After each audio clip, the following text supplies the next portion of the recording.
আসসালামু আলাইকুম এভরিওয়ান, আমরা একটি কাবলি পায়জামা কাটিং দেখাবো। এখানে প্রথমে আমরা 2 গজ কাপড়টা এরকম ছিল, এর থেকে আমরা এখানে 9 ইঞ্চি সমান কোমরের জন্য 9 ইঞ্চি সমান একটি দাগ কেটে নেব। এই যে 9 বরাবর একটি দাগ কেটে নিচ্ছি। এর মধ্যে এখানে ছিল প্লাস্টিক গড় হলো 2 ইঞ্চি, এরপর 7 ইঞ্চি হলো আমাদের কোমরের অংশটুকু, 4.5 ইঞ্চি থাকবে, নিচে সেলাই 1/2 ইঞ্চি।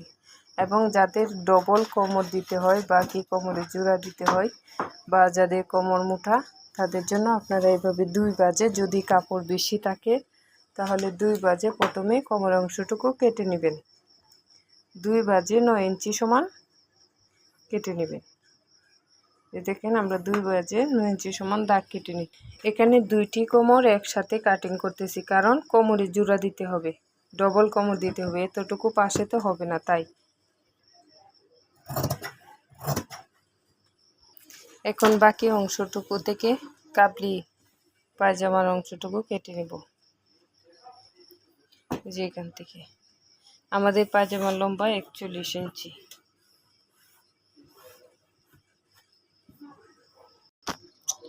উপরে আছে 7 আর এখানে হলো 33-34 ইঞ্চি নিব, তাহলে 40 ইঞ্চি পায়জামা হবে। এটা হবে 40 ইঞ্চি, এটা 40 ইঞ্চি লম্বা পায়জামা নিব। নিচের অংশ থেকে 33 এবং 1 ইঞ্চি বেশি 1/2 ইঞ্চি উপরে সেলাই, নিচে সেলাই যোগ করে 1 ইঞ্চি।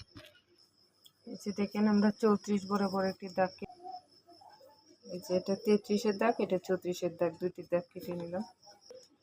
এখানে 10.5 ইঞ্চিতে একটি দাগ কেটে নিলাম।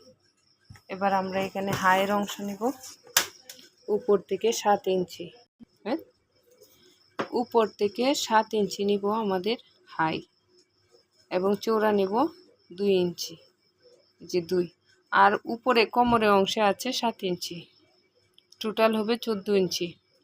দেখেন আমরা স্কেলটা উল্টা পাশ করে এভাবে দিয়ে এখানে জয়েন্টটুকু দিয়ে, এই যে দেখেন এখানে একটা শেপের মতো হয়েছে, এভাবে আমরা কাটিং করে নেব।